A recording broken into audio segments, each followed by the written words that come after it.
Bueno, y nada, y sobre todo, pues daros la bienvenida a esta segunda sesión del club de lectura, un club virtual de lectura sui generis, en el que, bueno, nos adentramos un poco en la novela, en nuestra segunda novela, Cuchillo de Agua. Cuchillo de Agua que la verdad es que, bueno, ha habido ahí... a mí me ha gustado que haya opiniones encontradas, ¿no? En los foros, ¿no? Y demás. Y sobre todo respecto, bueno, pues quizás al tono de la novela, al estilo de Bacigalupi, autor. Un autor que además es conocido por su ciencia ficción, por sus novelas de anticipación, su ciencia ficción en distopías cercanas. Su primera novela, de hecho, fue La chica mecánica y ganó un montón de premios. Entre ellos el Locus y el Hugo, creo que son como los grandes premios dentro de la literatura de género. Y a mí me llamaba mucho la atención, bueno, y me sigue llamando la atención, ¿no? En ese sentido, el hecho de que haya, ¿no? Ese pequeño, esas pequeñas opiniones encontradas también respecto al final de la novela, ¿no? Un final que yo, de hecho, yo defiendo.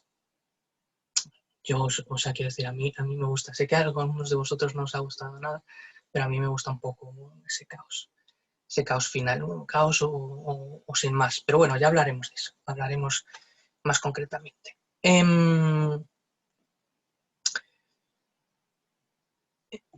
Antes de empezar, sí que, bueno, sí que me gustaría un poco recalcar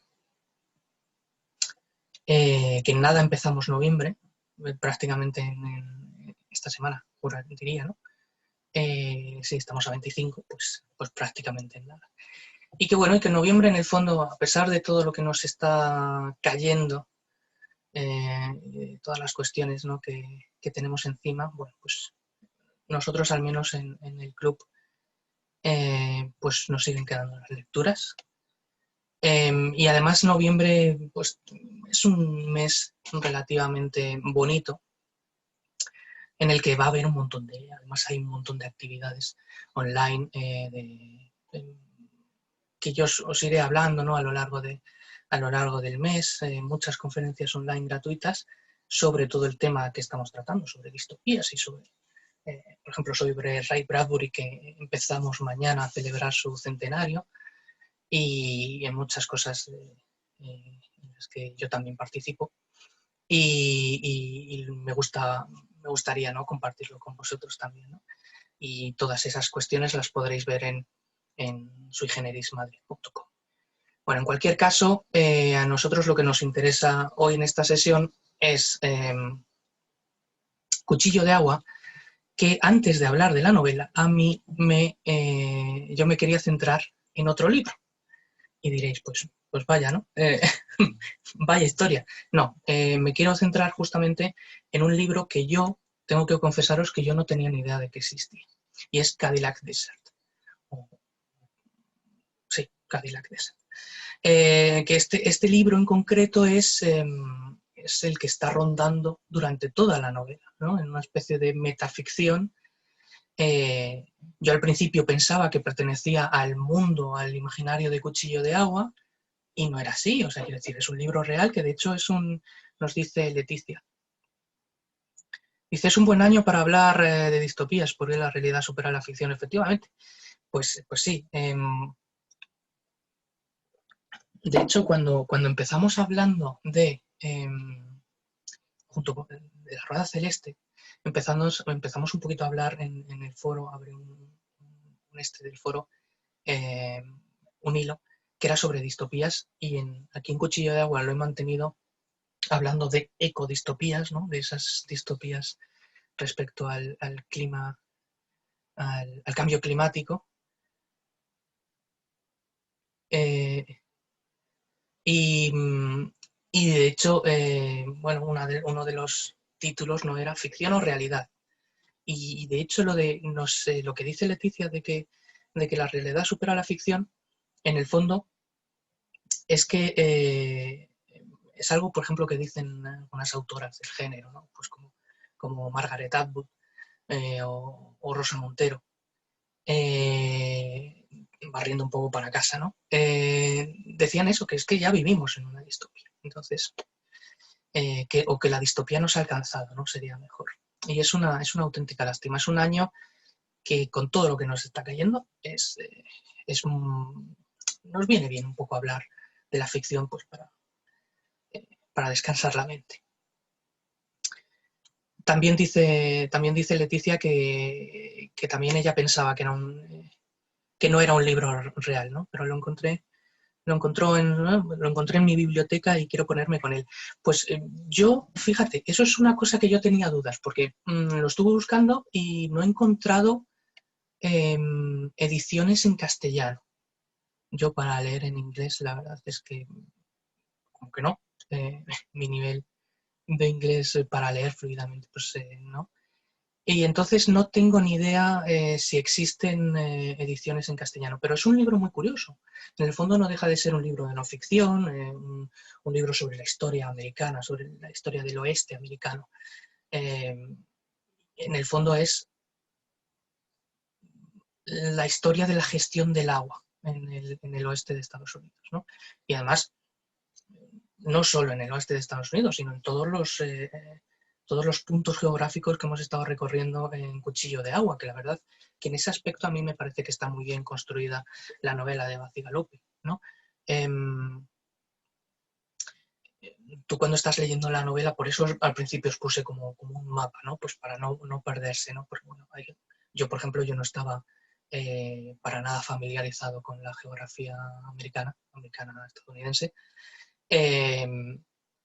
Y entonces, pues yo me liaba, al principio me liaba bastante. Y Cadillac Desert, no solo Cuchillo de Agua, sino Cadillac Desert, que en el fondo es eso, es un ensayo medioambiental, te está hablando pues de toda la zona de Texas, o Texas, te está hablando de Nuevo México, Arizona, Nevada, California. Y, y lo que te habla es eso, y además es de cómo ese círculo vicioso del sistema político americano al final es el responsable de todo el problema del agua, de todo el problema de las sequías, que es un problema real. Me acuerdo que al principio hablábamos y estábamos hablando, ¿no? de si realmente la novela de Bacigalupi presentaba un problema real o podía ser creíble, ¿no? Y, y al final resulta que sí, que desde los años 30, creo, desde los años 30 se habla de las terribles sequías, incluso antes, o sea, eh, hay como fenómenos medioambientales que apoyan el hecho de que toda esa zona esté, vamos, seca como la mojama, ¿no? Y, ¿de qué estaba hablando? Sí, de Cadillac Desert, que de hecho es un libro del 86, o sea, no es que sea un libro de ayer mismo, ¿no? Y en la novela de Bacigalupi es como la Biblia, ¿no? Creo que en algún momento Ángel dice algo así como que es la Biblia de todo aquel que trabaja para Catherine Case, que no me salía el nombre, debe leerse, ¿no? Debe leerse el libro. Una auténtica ironía, ¿no? Tener que leerse un libro que te habla sobre todo el problema de los derechos del agua para luego terminar saqueándolos y demás. Y de hecho yo tenía una cita de Cadillac Desert aquí reseñada que dice, el sentido común en referencia a la razón, ¿no? El sentido común es la primera víctima de una sequía. Y me parece algo como muy relevante, ¿no?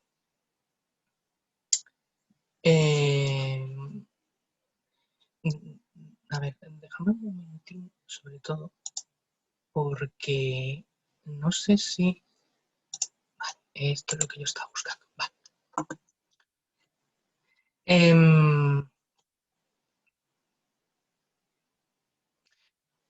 Dice Leticia, a mí me pareció muy verosímil... A ver, espera. dice, a ver, ¿qué se me va?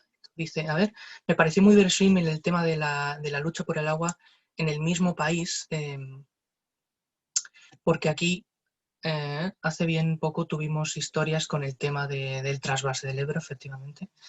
Evidentemente está lejos de dejar de morir de sed a la población, pero en 50 años veremos. A ver, pues sí, es verdad. O sea, yo recuerdo, sí, todos los problemas del trasvase del Ebro. Bueno, y además un rifirrafe, iba a decir otra palabra peor, pero un rifirrafe político que hubo respecto a eso, de que unos se quejaban ya. Esto, vamos, quiero pensar que un río como el Ebro, con ese caudal, tampoco creo que sea algo problemático, ¿no? Y ahí entra un poco una de las cosas, digo problemático, el hecho de desviar cierta cantidad de agua. Ahí entra un poco lo que hablábamos respecto a todo el tema de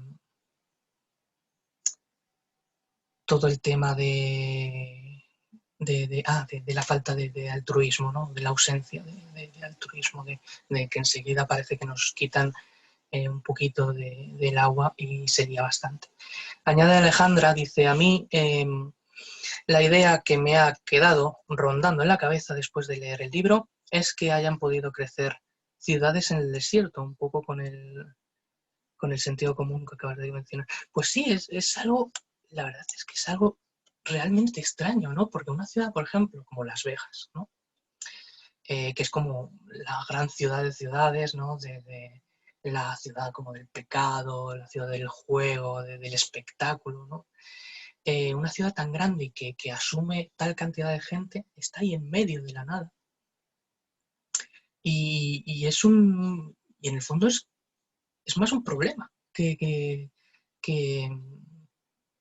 o sea, no es simplemente tener una ciudad y dejar que una ciudad prospere y crezca, sino la pregunta es cómo puede prosperar con todos esos problemas del agua, porque si luego te vas a los mapas, a la parte geográfica, y ves que está ahí en medio de nada, que no hay nada cerca que le pueda llegar, o sea, toda la infraestructura que se tiene que crear eh, para abastecer de agua a toda la población, y en el sentido, claro, de una ciudad tan turística, ¿no? Como Las Vegas. A mí la verdad es que me choca, me llama muchísimo la atención. Y respecto a esta cita de, ¿no? El sentido común es la primera víctima de una sequía, en el fondo es que cuando nos quitan, no, quizá no es nuestro bien más preciado, pero sí el bien más preciado para sobrevivir, cuando nos quitan eso, o cuando nos privan, o cuando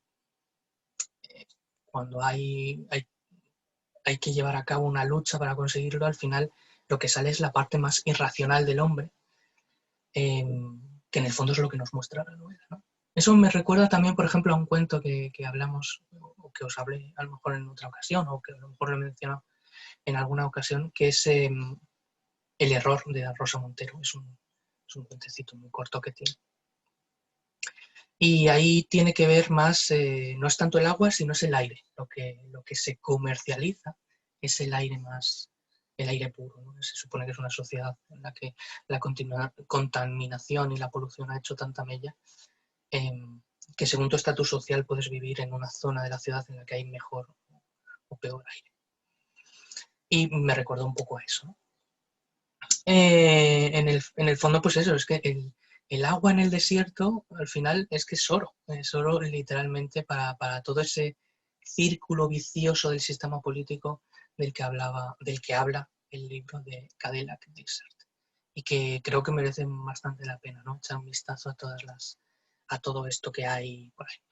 Y antes de entrar, digamos, en materia eh, me saldrá, de Cuchillo de Agua, a mí me recordó una película, o sea, yo mientras estaba leyendo la novela, yo decía, digo, es que toda esta estética la he visto, y no solo en Mad Max, ¿no? Que en Mad Max 2, ¿no? Que yo creo que para mí es la chula, ¿no? La Mad Max 1 es un poco casi se queda a las puertas, pero Mad Max 2, que es toda esa estética del desierto y esa estética de lucha, ¿no? Por los recursos, está presente en el libro. Y además, que todo es imaginario del desierto, a mí me gusta muchísimo.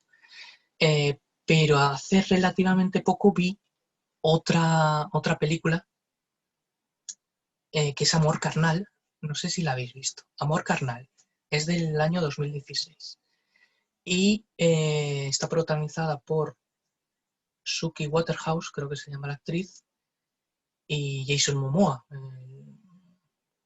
que fue el nuevo Conan y fue también Aquaman, ¿no? Y además este actor que además es como muy simpaticote, ¿no? Siempre lo ves el 2x2 y es como muy cercano a la gente, ¿no? Siempre es activista por los derechos nativos americanos. Y bueno, está protagonizada también por un Jim Carrey que es totalmente irreconocible en su papel más serio y más dramático, ¿no? Y Amor Carnal, que es como se llama el título en castellano. El original es algo así como The Bad Batch, creo que es como el mal lote, ¿no? O el lote que ha salido pocho, ¿no? Ya me entendéis. Y esta película, la verdad es que yo la recomiendo muchísimo. Bueno, ojo, la recomiendo muchísimo entre comillas porque eh, tiene escenas quizá bastante fuertes dentro de la estética de lucha por la supervivencia, porque es eso, es en un desierto. No sé si está inspirado en Australia, que es un poco como Mad Max, no lo sé, o a lo mejor es en Estados Unidos, me estoy yo confundiendo. Es como en el desierto de Estados Unidos, a la gente a la que la echan, o digamos, o es condenada, pues la meten aquí en una especie de recinto cerrado del desierto, donde simplemente tienen que sobrevivir, ¿no? Y ahí además es un todos contra todos, ¿no? Pero no, la verdad es que está bastante chula. Bueno, dicho esto, pasamos directamente a Cuchillo de Agua, que ya es hora. Cuchillo de Agua lo que tiene es un estilo especial. Y cuando hablamos de su estilo, quizá una de las cosas que más resaltaron y que muchos de vosotros hablasteis en el foro o en el chat y demás, es la estética visual que tiene. De hecho, de esa que parece cine, ¿no? Muchas veces hablábamos de que parecen películas de acción de los años 90 o incluso, ¿no? Con ese inicio, ¿no? Ese inicio de la novela, con los helicópteros, bueno, todo tan brutal, ¿no? Y entonces, claro, hay que coger Cuchillo de Agua y enmarcarla en cómo está escrita, cuándo está escrita, ¿no? Porque digamos que pertenece directamente a esa llamada posmodernidad que viene desde los años 80. Ahora se supone que estamos seguramente en otra era literaria, pero bueno, todavía se sigue hablando de posmodernidad y demás. Y una de las cosas que tiene la posmodernidad es lo visible, la visibilidad, ¿no? Y de cómo, por ejemplo, yo os hablaba de Italo Calvino en el chat uno de los días. A mí, Italo Calvino que me encanta. Pero él también, su parte, digamos, como teórico de la literatura, hablaba de la visibilidad, de cómo el cine ha influenciado en la literatura. Y en el fondo, si nos paramos a pensar en Cuchillo de Agua, es prácticamente eso. Es ver en cada capítulo a veces plano secuencia, ¿no? O ver escenas enteras. Yo recuerdo algunas escenas hacia el final de la novela, que eran capítulos bastante más cortos, a lo mejor en el que, pues, no recuerdo, pero, por ejemplo, cuando ya están Lucy y Ángel juntos, ¿no? Y esos capítulos, esas pequeñas, o cuando empieza a haber esas traiciones, ¿no? Pero sí, eso al final son como pequeños planos, secuencia, pequeñas escenas que parece que es como está construida toda la novela, ¿no? Lo visual que a mí me llama muchísimo la atención. Y en el fondo, está como muy ligado a otra parte de la novela. Dice Leticia, es cierto, la escena de la morgue es un plano secuencia total. Claro, ahí está, es esa parte en la que tú estás leyendo una novela, además tan rápida, como porque yo creo que uno de los calificativos que se puede dar a Cuchillo de Agua es que va pum, pum, pum, pum, ¿no? Y de hecho eso mucho de vosotras lo habéis dicho, ¿no? Joder, es que a partir de la mitad de la novela me tenía enganchadísimo, ¿no? Enganchadísimo y no podía parar de leer, ¿no? Y en el fondo, eso es una de las cosas por las que metí esta novela, ¿no? Por ese estilo tan frenético. Y otra de las cosas que os decía es la rapidez. La rapidez en Cuchillo de Agua se ve, la rapidez la vemos en nuestro día a día. O sea, en nuestro día a día hoy, muchas veces si nos vamos a una web de noticias, a un portal de noticias, muchas veces nos pone arriba antes del post o de la noticia en sí, cuánto se tarda en leer. Y creo que es muy triste, ¿no? En que nos están comprando nuestra lectura, por así decirlo, o sea, nuestro tiempo de quedarnos en esa página, nos lo compran avisándonos de que ese post va a durar leído 3 minutos o 5. No suele ser más, porque en cuanto parece que vemos, oh Dios mío, 7 minutos leyendo, ya parece que nos vamos y necesitamos irnos, ¿no? Y si hay dibujitos, mejor, ¿no? O si hay imágenes, mejor. Pero eso se ve, ¿no? Eso se ve en la rapidez frenética, se ve mucho en Cuchillo de Agua y es uno de los, creo que es uno de las cualidades positivas, entre comillas, de Bacigalupi, tanto de su autor como de la novela, sino del resultado final. Además, él sabe construir muy bien las escenas de tensión, ¿no? o sabe mimar la línea de tensión, porque justamente por eso te invita todo el rato a seguir enganchado a ver qué ocurre después, ¿no? Esos momentos en los que termina un capítulo y además sabes que termina un capítulo y el siguiente no va a ser el mismo personaje seguramente, ¿no? Y entonces eso, en vez de cortar la tensión, en el fondo es como el montaje de una película, ¿no? Y te va como incitando, ¿no? a seguir. Otra cuestión que a mí me llama mucho la atención, bueno, en cuanto a respecto a la rapidez, bueno, nos dice Joel, también me gusta cómo juega con el hecho de que con la lectura no ves las imágenes, juega con esa limitación para darte una sorpresa, efectivamente, claro. O sea, tú evidentemente en una película estás a ver, que tenemos a alguien en la sala de espera, se me había olvidado. Tú con las imágenes estás ahí, estás en tensión, o sea, con una película, ¿no? Puedes estar en tensión y es más fácil, entre comillas, con todas las comillas del mundo, evidentemente, claro que es complicado, ¿no? Pero es más fácil que en literatura. En literatura, evocar imágenes a través solamente de la palabra escrita es todo es algo complicado de conseguir, ¿no? Y creo que, vamos, yo creo que merece mucho la pena la novela por esa parte, ¿no? Y por lo que nos dice Joel, ¿no? Que juega con esa limitación justamente del texto escrito para darte la sorpresa que va a pasar a continuación. Y bueno, yo no sé qué pensáis vosotros respecto, por ejemplo, a mí, personalmente, todo esto se ve mucho a partir de la segunda parte, vamos a decir, ¿no? Como si pudiésemos dividir la novela a la mitad justo, y la segunda parte es muchísimo más acelerada, pero a lo mejor llevamos, dice Montserrat,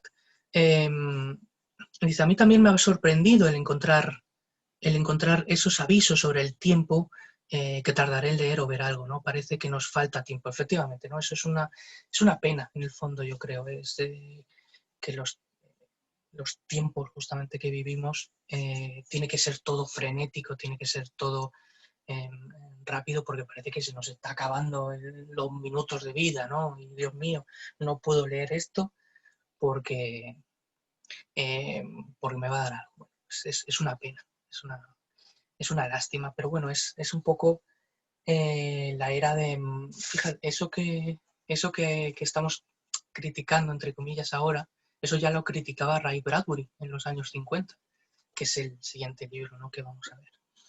Y el siguiente autor. Nos dice usuario, no sabemos quién eres, pero... Andrés pone, dice, bueno, esta vez sí llega a tiempo, le acabé hace un par de días, Andrés. Hola, Andrés, bienvenido.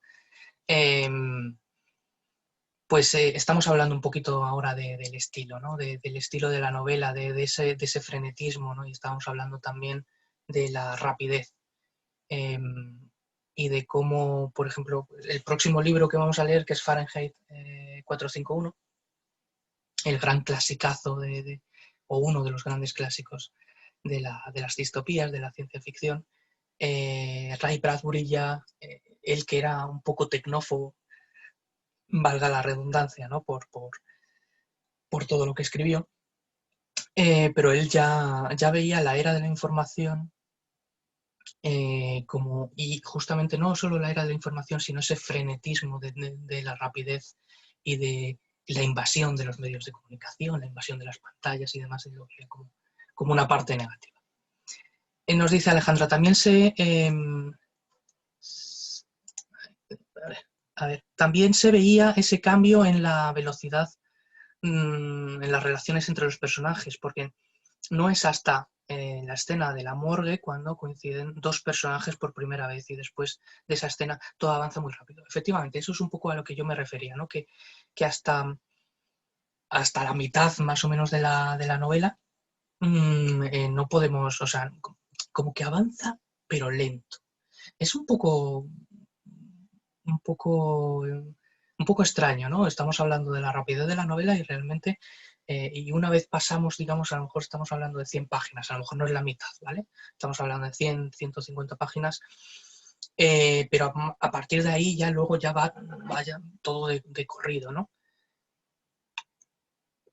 Y de hecho, una de las cosas que a mí me llaman muchísimo la atención,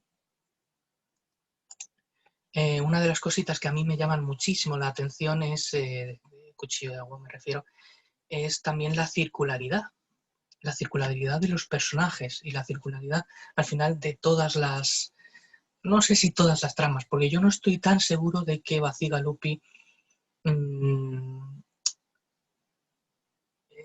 cierre a la perfección todas las tramas. Creo que no, creo que hay cosas que se le escapan y de hecho es una de las críticas que se le hace a la novela y que vosotros también hacíais en los foros, ¿no? En cómo el final parece demasiado abrupto.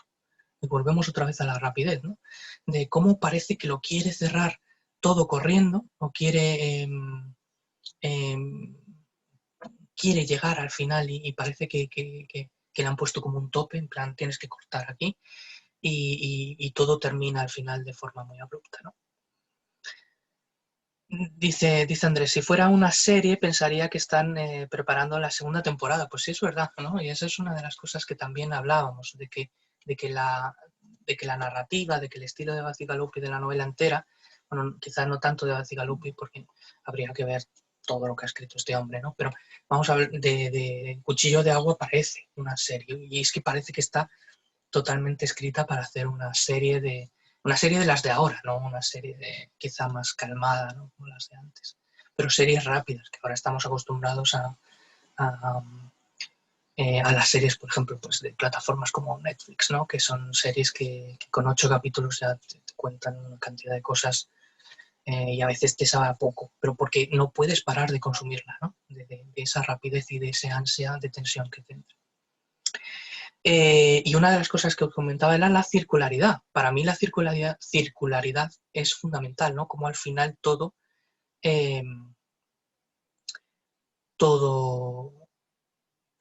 cuaja. La periodista,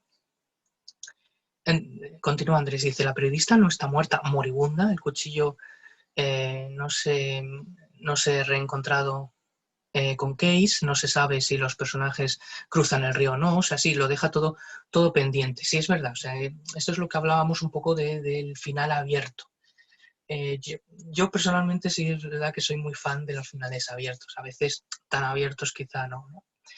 Dice, dice Enrique que a él también le ha parecido eso, ¿no? Y sí, es un final que quizá deja un sabor un tanto amargo, eh, pero que al final, si nos paramos a pensar, va un poco en la línea de toda la novela. O sea, quiero decir, quizás si hubiese habido un final más cerrado, um, hubiera parecido casi un parche. No sé si me explico por dónde voy, ¿no? Yo creo, y es mi opinión, y eso lo podemos debatir. Y de hecho os invito, ¿no? A que me digáis, pues no, no tienen ni idea. Eh, no, que yo creo que ese final es el final que la novela está pidiendo y en el fondo es un poco casi también un final también previsible. No recuerdo quién lo mencionaba en los foros ahora mismo, pero hablaba de un final como de película de los 90, ¿no? Y de que ya se está, ya se veía venir, ¿no? De esa previsibilidad. Pero bueno, pues la previsibilidad también en cierto tipo de historias también es un atractivo, ¿no? Os hablaba de la circularidad. Y la circularidad para mí o sea, se resume en que todos los personajes eh, son hilos sueltos al principio y terminan todos en un nudo al final, ¿no? O sea, y termina todo cerrándose. O sea, y a pesar de que es un final abierto y de que parece que la historia puede continuar perfectamente en 20 capítulos más, al final todo eso se ha anudado al final, ¿no? En ese reencuentro pues, con María, con Ángel y con Lucy y además un Tommy, ¿no? Que se une un poco a la fiesta. A la fiesta me refiero a esa escena final, ¿no? A esas escenas finales, ¿no? A esas tramas también de... Alguien comentaba que uno de sus personajes, no sé si favoritos o que le gustaba mucho, era Tommy. Y a mí también, porque yo con los tres personajes principales no sé si me quedo con alguno, ¿no?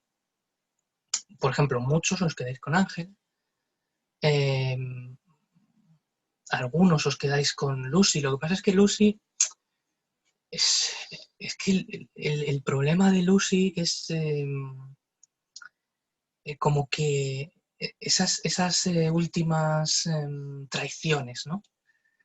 Que a veces no se explican o que de repente le sale la vena de voy a salvar el mundo, ¿no? Y no se da cuenta realmente de a quién puede salvar y a quién no.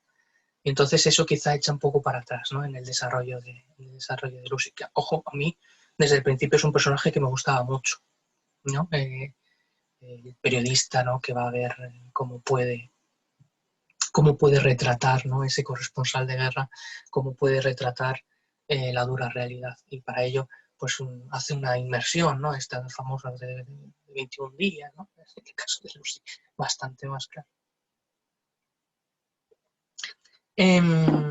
Y también otro aspecto del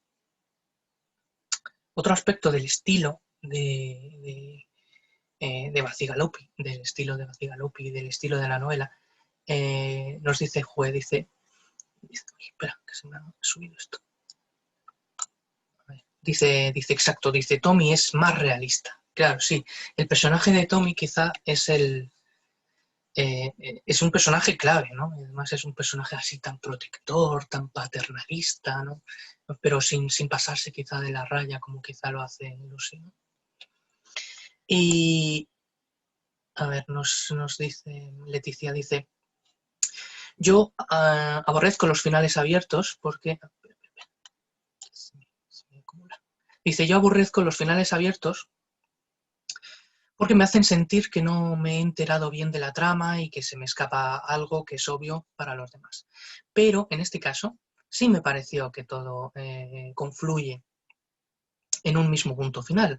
Aunque pueda seguir la trama a partir de ahí, van todos al norte, qué pasa con Case, etcétera, son en realidad ramificaciones de lo que queda cerrado, sí, de lo que queda cerrado en el libro, ¿no? Y Alejandra nos dice, nunca llegué a ver bien el nudo entre María y Lucy, Ángel, o su función en la novela. Al final solo muestra la miseria de Fénix. De cara a Lucy Ángel solo participa en 2 puntos. Es que tengo la ventana es tan diminuta del chat que me estoy quedando, que yo tampoco es que tenga una vista de lince, perdona. Dice, de cara a Lucy Ángel, o Lucy Ángel, solo participa en 2 puntos, para decirle a Ángel quién se llevó a Lucy y para llevarse accidentalmente el botín de los derechos del agua. Es verdad, sí. El caso de María, sí es verdad que yo la veo, que creo que es a lo que te refieres, Alejandra. El papel de María lo que representa es la miseria absoluta, ¿no? Que creo que es lo que comentas, ¿no? Sí, la miseria de Fénix. O sea, y no solo de Fénix, sino la miseria de los refugiados, ¿no? Bueno, de los migrantes tejanos, ¿no? Que tienen que, aunque al final, fíjate, todo el tema de los tejanos, ¿no? De esos ciudadanos tan patriotas que se meten en una guerra porque han atacado a uno de ellos, que es lo que ocurre en la escena esta de la gasolinera. Dice Andrés, disculpad, he llegado tarde. No sé si se ha comentado, pero aunque de estilo distinto, la novela me recordó muchísimo a Las uvas de la ira. Sí, es verdad, Andrés. Y de hecho, lo hemos dicho en algún punto en el foro, no recuerdo ahora mismo quién lo comentó, pero es verdad, ¿no? Yo no recuerdo muy bien la película, pero sí que en ese ir hacia California, ¿no? Creo que es en Las uvas de la ira. Dice Leticia, la trama... Bueno, espera, que continuamos. A ver. Sí, los Hookies migrando a California, efectivamente, ¿no? Es ese... Y en el fondo es lo que... Bueno, los tejanos migrando arrastrándose, iba a decir, ¿no? Pero cruzando el desierto de Nuevo México, terminan en Arizona, pero en realidad lo que quieren es seguir, ¿no? Seguir hacia un sitio más seguro, con menos miseria, ¿no? Nos dice Leticia, dice, la trama de María es la que sirve al final para ilustrar en qué condiciones tan horribles vive la mayoría de la población. Efectivamente, sí. Dice, Lucy no parece tener problemas para al menos pagarse un techo y comida, y Ángel es un privilegiado. Totalmente de acuerdo. O sea, exactamente esa es la definición de la tríada de personajes, ¿no? De que sí es verdad, que de hecho es una de las cosas que quería comentar a continuación, ¿no? Sobre los personajes. Pero me encanta esa definición porque al final, para mí, María lo pasa realmente mal, ¿no? Y yo recuerdo, por ejemplo, cuando la coge el Bet, ¿no? Creo que es. Y la encierran en estas jaulas con lo de las hienas y demás, ¿no? Y realmente es horrible. Dice Leticia, dice, sí, Andrés, es una buena apreciación que ayuda a la verosimilitud del libro. El Dust Bowl fue un fenómeno real que provocó una ola de refugiados y los que quedaron enfermaron por culpa del polvo. Efectivamente, sí, el Dust Bowl, que creo recordar que ya es como un fenómeno, no sé si como de los años 30 o similar, ¿no? O algo así, me suena, algo de haber leído. Dice, eso es algo común, en ambos casos un cambio climático, efectivamente. Sí.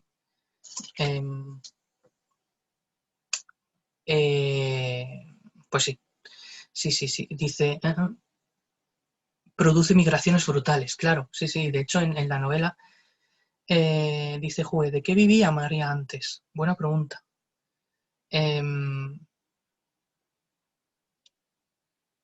Leticia dice, de hecho, Interstellar parte... dice, de hecho, Interstellar parte también de la premisa de la sequía. Pues fíjate que todavía a estas alturas, Todavía yo no he visto Interstellar, tengo muchas ganas. Saludos a Palmira, sí, efectivamente, aquí está. Ya te saludan, Palmira. Una de las cosas, un poco hablando también, ¿no?, de todos los temas que hemos tocado, dice Leticia, dice, menos mal que no es spoiler. Bueno, no te preocupes, porque sí es verdad que me han hablado muchísimo de, sé más o menos incluso de qué va, ¿no?, y demás. Y bueno, prácticamente sé un poco la película. Lo que pasa es que a mí el problema es que Christopher Nolan, vamos, a ver si ahora me estoy confundiendo, ¿no? Es el director, ¿no? Christopher Nolan. Me da un poco de, a veces me da un poco de reparo, ¿no? Y de algunas de sus obras me producen reparo. Yo me sigo quedando con Memento, que es una de sus primeras, si no es la primera. Y el resto, bueno, pues a veces es un poco, hay que cogerlas con ganas, ¿no? Porque además, como es todo eso visual tan apabullante, ¿no? Que, ojo, que hace películas muy buenas, faltaría más, ¿no? Yo ahí no me meto. Pero que a veces como que me da reparo ponerme con ellas. Dice Alicia. Dice, a mí la novela me ha encantado. Quizás porque la veo más cercana y más realista que la de La Rueda Celeste. El estilo rápido y en algunos momentos crudo me tuvo completamente enganchada a partir de la segunda parte del libro. Efectivamente, fíjate, y eso es una de las cosas que a mí sí me gustaría hablar. En el hecho de Bacigalupi, una de las cosas que a mí me gusta mucho es cómo nos muestra la distopía, ¿no? Y la distopía de ese futuro que podía ser perfectamente mañana, ¿no? Y creo que es a lo que te refieres, Alicia, con ese momento de que es más cercano y más realista, ¿no? Dice Leticia, reconozco que yo con La Rueda Celeste me hizo un lío tremendo. Sí, es verdad que en el caso de La Rueda Celeste, con todas estas visiones oníricas que no sabes muy bien, y sobre todo al final, que no sabes muy bien qué está pasando, sí puede llegar a ser más lío. En el caso de la distopía de Bacigalupi, que es a lo que iba, ¿no? Y lo que nos comentaba Alicia, es que en el fondo nos está mostrando además como la relación que siempre se comenta de las distopías, que es como que puede ser una utopía para algunos y una distopía para otros. Distopía es para, por ejemplo, todos los migrantes y toda la gente que vive en la miseria, pero para Catherine Case es un paraíso, ¿no? Y su gestión del agua, vamos, ella se está forrando, ¿no? Que sería como la parte, digamos, más paradisíaca, ¿no? Más utópica, justamente, ¿no? Y de cómo consigue Bacigalupi a través de esa cercanía de la realidad, ¿no? De ese futuro que puede ser mañana, cómo consigue la verosimilitud, ¿no? Y de cómo consigue lo creíble. O sea, nosotros nos creemos la novela. Todo lo que está ocurriendo con el tema de la sequía y la gestión del agua, nos lo creemos porque además nos creemos que exista la gente sin escrúpulos como la que se nos muestra, ¿no? Dice Jue, dice la época es de aquí a un par de décadas, porque Ángel fue adolescente durante Xavier. Esa última parte no la he cogido. Pero sí es verdad, sí, o sea, quiero decir, sí, nos está poniendo a lo mejor en un futuro de aquí a 20 años. Y la verdad es que es asombroso y a la vez da miedo. O sea, ya no solo nos está advirtiendo, ¿no? Además es que nos está diciendo, oye, es que esto es realmente horrible, ¿no? Lo que está ocurriendo y lo que puede ocurrir. Para mí, que me pones ahí. Y otra de las cuestiones era volver un poco a La Tormenta Xavier del 2004. Es verdad, sí, ahora que lo dices, claro, ahora que lo dices no lo había no lo había cogido. Sí, es verdad. Sí, es adolescente durante la tormenta. Sí, claro. Es que no te había entendido. Claro, sí, pues justo, sí, unos 20 años, de aquí en 20 años, perfectamente. Y puede ser algo...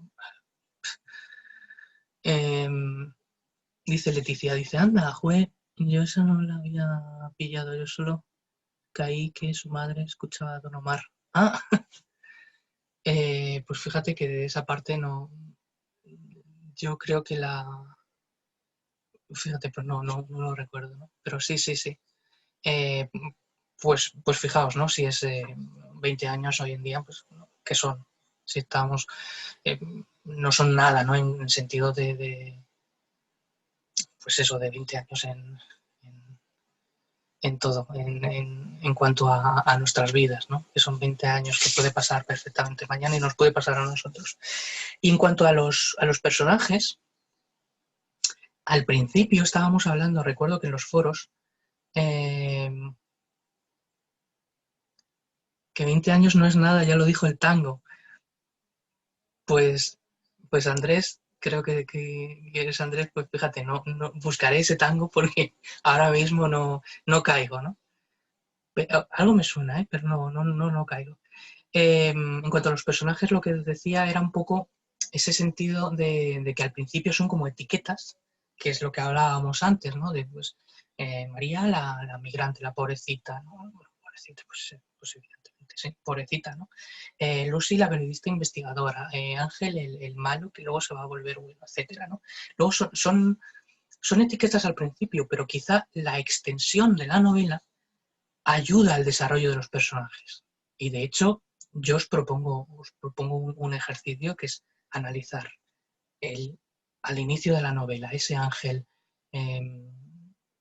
que entra en Carver City y con los helicópteros y demás, ¿no? Y pega un puñetazo a, no sé, al responsable aquel, no sé si era Simon Yu o algo así, ¿no?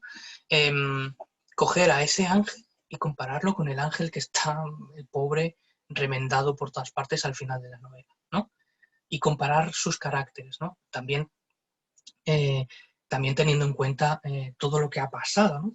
Pero ahí es donde se ve quizá el arco evolutivo de los personajes y creo que es lo que le da un toque especial a la novela. Me estoy acordando yo de la novela Sostiene Pereira, de Antonio Tabucchi, que no sé si conocéis la novela, yo desde aquí os la recomiendo, a mí me fascinó muchísimo Sostiene Pereira. Es una novela en la que nos cuenta como un periodista con ciertos, bueno, con muchos problemas. En la época estamos hablando de 1935-36, un periodista en Lisboa, creo, que tiene que cubrir, él se encarga de cubrir, pues creo que son necrológicas, ¿no? Y demás. Bueno, y el caso es que todo el trasfondo de la guerra civil está presente y de los problemas políticos también de Portugal en el momento y demás. Bueno, el caso es que en la novela que sostiene Pereira, de Tabucchi, se habla en algún momento de la confederación de las almas y lo explican como algo muy bonito que es que a lo largo de nuestra vida, o sea, nosotros no estamos formados por una sola alma, un solo alma, ¿no? Sería, sino que hay cientos de almas dentro de nosotros. Y dependiendo del momento de nuestra vida, hay un yo, o sea, hay una de las almas, un yo hegemónico que toma el control de nosotros, pero no tiene por qué ser así a lo largo de los años, sino que puede ser ese yo puede ser destronado por otro más fuerte. En el fondo lo que nos está hablando es cómo nuestra personalidad se moldea a lo largo del tiempo. Y no solo eso, sino cómo nuestras opiniones cambian o cómo nuestra forma de pensar respecto a un mismo tema de aquí a 20 años ha cambiado radicalmente, ¿no? Y creo que eso es justamente lo que nos dice, ¿no? Lo que ocurre. Dice, hay una peli, dice Andrés, hay una peli sobre esa novela, también es buena. Sí, es verdad que de hecho, bueno, no sé si te refieres, creo que te refieres a Sostiene Pereira, creo que es la última película que hizo Marcello Mastroianni, que es el que hace en esa película, hace de Pereira, ¿no? Del protagonista. Que de hecho está ahí Marcello Mastroianni está bastante demacrado, ¿no? Porque es el final de su carrera y el pobre está bastante con lo que ha sido, ¿no? Con lo que fue Marcello Mastroianni, ¿no? Y dice, no, no, perdona, dice Leticia, dice, me gustó mucho, sostiene Pereira, sí, sí. Y dice, sí, Mastroianni, papelón, sí es verdad, ¿no? No, la verdad es que lo hacía genial todo. Bueno, a eso es lo que iba, ¿no? Lo de la Confederación de las Almas, y creo que se ajusta muy bien al arco evolutivo de los personajes aquí en Cuchillo de Agua. Más cositas. Bueno, y uno de los personajes que se ha mencionado en los... yo creía que se iba a mencionar más en los foros, fíjate, el personaje de Catherine Case. Es un personaje que es como una sombra que está todo el rato sobre nosotros en la lectura. No es un personaje que conozcamos, porque no lo conocemos. De hecho, lo conocemos a través de llamadas telefónicas, de lo que nos dice Ángel de Catherine Case, de todo lo que mueve los hilos Catherine Case, o de la gente que trabaja para ella, pero no la llegamos a conocer. Y es lo que a mí me sorprende muchísimo, ¿no? Me gusta mucho cómo todo el rato tenemos esos rumores que nos van hablando de ella y al final se conforma como un personaje muy fuerte, muy bruto, ¿no? Que es como una espada, ¿no? Como una sombra, ¿no? Como una espada de Damocles sobre nosotros todo el rato, ¿no? Porque no sabes en qué momento no tanto te va a traicionar, porque bueno, para ella las traiciones, ella lo que hace es tirarte misiles, ¿no? Que es lo que le ocurre al personaje de Ángel, ¿no? Pero a mí me gusta mucho esa parte. Esa parte me refiero a el personaje que está pero no está, ¿no? Que está presente siempre. Dice Leticia, dice, Case es la representación humana de las megacorporaciones, efectivamente. Los malos malosos del futuro. Por eso da la sensación de que no nos extraña que no tenga corazón. Efectivamente, sí. O sea, es eso que siempre está ahí vigilando, ¿no? Es como el gran hermano de 1984, ¿no? De Orwell, ¿no? Es algo que siempre tenemos la sensación de que está acechando, pero no está presente físicamente, pero sabemos que está ahí. Y efectivamente no tiene ni corazón, ni tiene escrúpulos, ni tiene nada, porque para ella lo que está en juego no son vidas humanas, sino lo que está en juego son miles de millones, ¿no? Que creo que es lo de...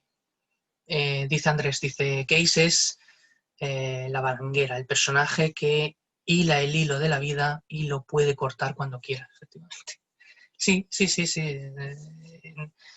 Ella al final maneja todo. Y de hecho, una de las cosas que nos preguntamos un poco al final de la novela, cuando llegan esos helicópteros, entendemos que mandados por Catherine Case, los mandan para salvarlos, para llevárselos a Las Vegas, o los mandan para matarlos allí en medio, a las orillas del río Colorado. Es una de las cosas que se queda ahí un poco abierta y en el fondo esa ambigüedad creo que es bonita, ¿no? En ese final que no es para nada feliz, claro, por toda la gente que sabemos que va a morir en Fénix. Claro, y de hecho hablando un poquito de ese final, ¿no? Pues no sabemos si puede ser flojo, si puede ser decepcionante, que es lo que muchos decíais, ¿no? Es un final que deja así como un sabor agridulce, ¿no? Y para ir un poco terminando, bueno, dice Leticia, dice, me juego la paga de Navidad a que van a correr los balazos. Pues no me extrañaría nada, no me extrañaría nada. De hecho, es muy probable que, o yo me lo imagino así, ¿no? En plan, que consigan esos famosos papeles, esos famosos derechos del agua y un problema menos, ¿no? Si se cargan a Ángel y a Lucy y a María y a Tommy, ¿no? Que son los que están allí al final. Y para terminar, sí que me gustaría un poco comentar las citas. Yo os ¿no? Yo os decía que pusieseis, o sea, que destacaseis citas, que se puede destacar muy fácilmente las citas desde la lectura, desde eBiblio, y se mandan a la pestaña de citas del club, y ahí, como las podemos comentar entre todos, me parece algo como muy útil y muy interesante, ¿no? O sea, a mí la verdad es que me gusta como actividad para hacerla entre todos, ¿no? Con las lecturas. Empiezo con una cita que extraía Ana, y decía así, empezaba el diálogo. Dice: la fe nunca ha pintado nada en todo esto. ¿Crees que alguien como Catherine Case de Vegas tiene fe en algo? Esto iba de fijarse bien y saber las cosas, y saber ver las cosas, información pura. Si no tienes fe en la información, la contrastas. Hizo una mueca. Si tuviera que señalar el momento exacto en que la cagamos del todo, sin remisión, sería cuando decidimos que la información era algo en lo que se podía creer o dejar de creer. Esta cita, que a mí me encanta porque es como la representación de los medios de comunicación hoy, y de la invasión de los medios de comunicación hoy, y de la fidelidad de ciertos medios de comunicación, para mí lo que nos llega a decir en el fondo es que dependiendo el medio de comunicación que te cuente una noticia, ¿te la vas a creer a pies juntillas, sí o no? O sea, quiero decir, te da igual, luego al final, luego no contrastas la información, o sea, digo, te da igual, pero nos pasa a todos, ¿no? Muchas veces, si el medio de comunicación que lanza una noticia es afín a tus pensamientos,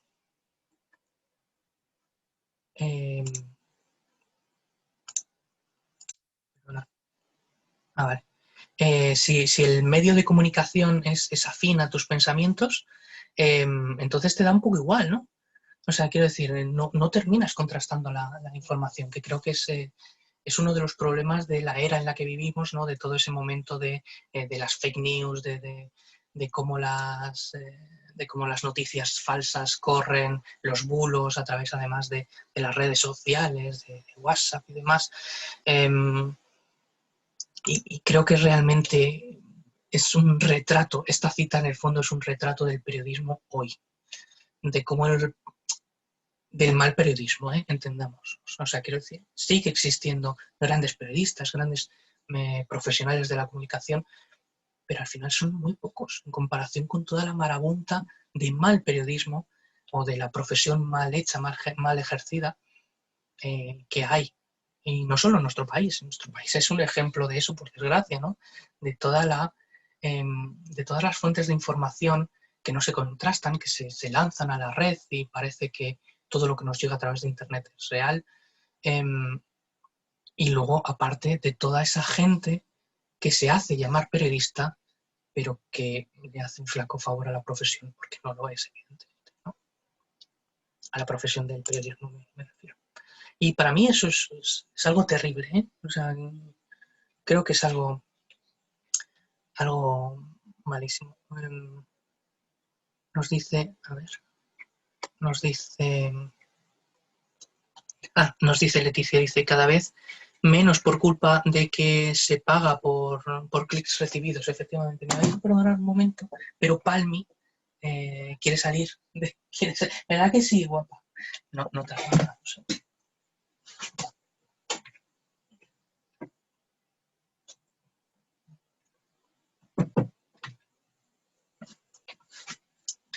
Que además es su hora de la merienda, ¿no? Ella merienda a ciertas horas, la cena será ya. Pero efectivamente, ¿no? Si, o sea, por clics recibidos, muchas veces, pues, todos estos sitios online, pues lo que no se fijan, o sea, bueno, el famoso clickbait, ¿no? O sea, pero no se fijan en la información que dan, simplemente lanzan o cosas y muchas veces saben perfectamente que es una información inventada y les da igual porque eso les va a dar más visitas, que es lo que manda, parece hoy en día. Otra de las citas que teníamos la extrajo en su momento Hue, que dice, joder, el hombre sacudió la cabeza, qué sé yo. Se piensa uno que lo más fácil es aislarse de todo, mirar para otro lado, pero, ¿sabes? Empiezo a creer que lo único que hacemos es intentar engañarnos. Un poquito de amabilidad no le hace daño a nadie. Siémbrala y a ver qué cosechas. Si tuviera hijos, te aseguro que rezaría para que alguien se ocupara de ellos, para que nadie estuviera tan ocupado consigo mismo para consentir que les pasara alguna desgracia. Una y otra vez sin hacer nada al respecto. Esta cita, que en el fondo nos hablaba un poco de creo yo, de la falta de humanidad, en el sentido de que ya nadie, o sea, quiero decir, en las grandes ciudades lo que encontramos es que preocuparnos un poquito por los demás o ser amables o devolver una sonrisa. Bueno, ahora, con el mundo de las mascarillas es imposible devolver las sonrisas, ¿no? A veces intentamos fijarnos en la mirada de la gente porque dicen que a través de la mirada también se sabe una persona si está sonriendo, ¿no? Pero ese mirar para otro lado, ¿no? Ese no querer hacer nada porque bastante lío, ¿no? O sea, bastante lío tengo yo como para, en el sentido, ¿no? El pensamiento normal, ¿no? Bastante lío tengo yo como para que tenga que hacer algo por esto o por eso aquello, ¿no? Es una auténtica lástima, y que ya no hay de alguna forma una sensación de comunidad, ¿no? Muchas veces, ¿no? No hay sensación, ni siquiera a veces en las comunidades de vecinos hay ese afán, ¿no? Que quizá había antes, y estoy hablando a lo mejor del Madrid del siglo XIX o de principios del XX, de las famosas corralas, ¿no? De Lavapiés, ¿no? Por ejemplo, que eran como muy famosas, ¿no? Las corralas de Lavapiés o esas comunidades de vecinos, ese sentimiento de barrio, que ya no lo hay, o que lo hay menos quizá. Y creo que tiene que ver mucho, ¿no? Con esta cita, en el sentido de que ya nadie se preocupa por nadie, y no solo no se preocupa, sino que no hay altruismo, no hay relación humana. A eso me refería un poco, que se pierde parte de la humanidad, ¿no? No sé qué pensáis vosotros. Yo lo veo un poco en ese sentido y creo que es una pena. De hecho, una de las cosas que dice la cita, un poquito de amabilidad no le hace daño a nadie. Siémbrala y a ver qué cosechas. Esa es la clave, ¿no? Que no sembramos, pero porque quizá estamos demasiado ocupados en nuestra rutina, en nuestro día a día, como para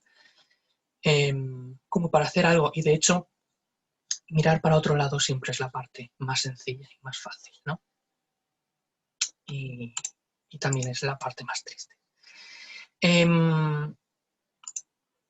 Una última cita que he recogido de todas las que habéis puesto, ¿no?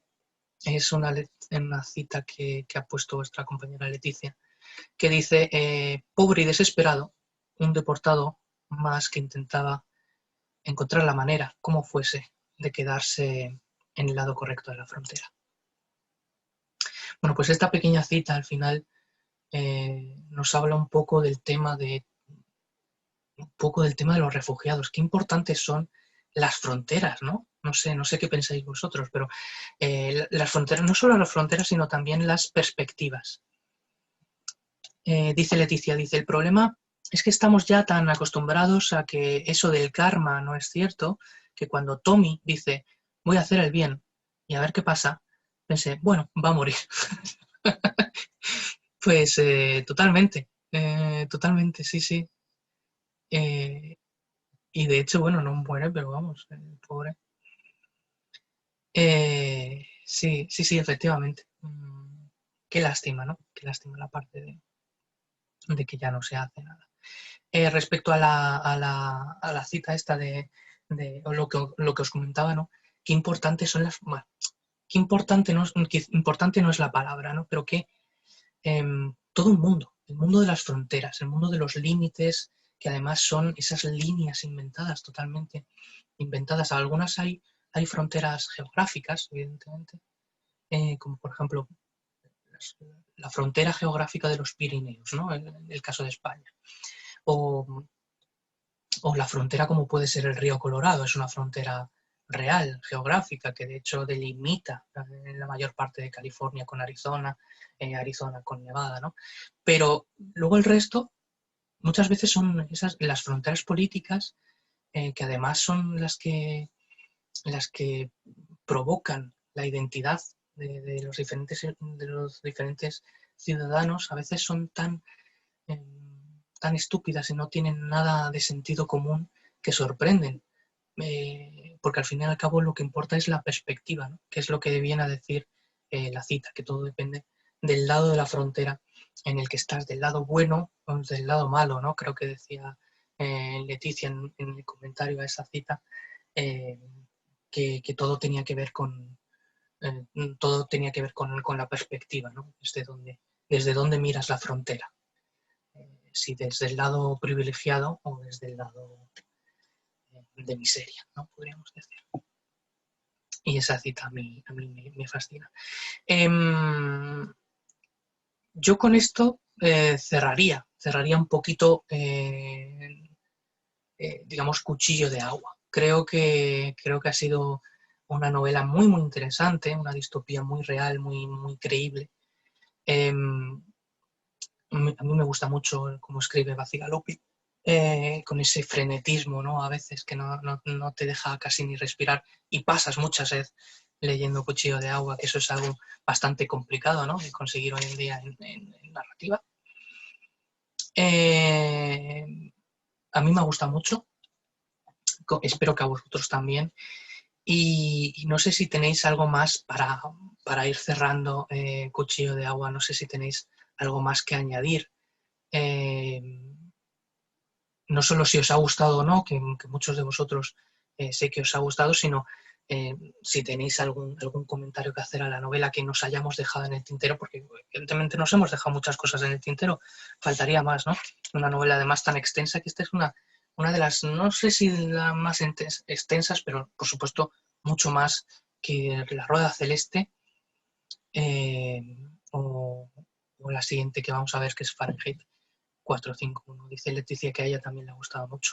Me alegro, me alegro. La siguiente novela, mañana, no, el martes, os pondré, el martes 27, creo, sí, os pondré la guía de lectura, que la voy a hacer de una forma especial, ya que empezamos a celebrar el centenario de Ray Bradbury, y os la pondré con un vídeo muy, muy chulo. También escrito, por si lo preferís. Y nada, creo que poco más. Agradeceros todos los que habéis estado aquí y también a todos los que habéis participado en todo el foro y todos los que estáis en el club, que es una auténtica pasada. Ya somos 261 lectores y subiendo, ¿no? Dice Leticia, bueno, dice Andrés, un placer, dice, muchísimas gracias, dice Leticia, muchísimas gracias a ti por el curro que lleva todo esto. Bueno, yo encantado, yo de verdad que me alegro con que vosotros de verdad que estéis disfrutando de las lecturas, ya ese es el plus, ¿no? Buenísima charla, dice Juan, me alegro mucho que os haya gustado. Dice Andrés, dice Leticia, David disfruta como un, mejor no lo digo, como un niño, ¿no? ¿Qué vas a decir, Andrés? No, sí, la verdad, no, yo disfruto mucho con todo lo que tenga que ver con todo esto. Muchas gracias, dice Montserrat, dice muchas gracias a todos y sobre todo a ti, disfruto mucho con vosotros. Eso es lo que se trata, ¿no? Disfrutar no solo de las lecturas, sino del club al final, de hablar un poco de todos entre todos y de estas sesiones que es lo bonito, ¿no? De poner en común y hablar ciertas cosas. Una cosa antes de irnos. Fahrenheit 451, tengo un poco de miedo porque, miedo entre comillas, porque no es que sea larga. O sea, eso es una novela más bien, no voy a decir una novela corta, pero o sea, vamos a tomarnos la lectura con cierta calma y a reflexionar. Dice Enrique, muchísimas gracias a todos. Muchas gracias a ti, Enrique, por estar aquí. De Fahrenheit vamos a tomarnos con calma esa lectura, no hace falta que vayamos a matacaballo, como con cuchillo de agua, ¿no? Que por la extensión había que ir un poco a cierto ritmo, ¿no? Pero es lo que siempre digo, ¿no? Que cada uno tiene su ritmo y ya. Dice Leticia, dices, gracias al club de lectura parece que leo una misma novela 10 veces porque lo veo desde muchos puntos de vista, gracias a vosotros, efectivamente, ¿no? Eso es lo chulo. Yo aprendo un montón, con todas las cosas que decís. Yo también reparo en detalles cuando digo, anda, pues es verdad.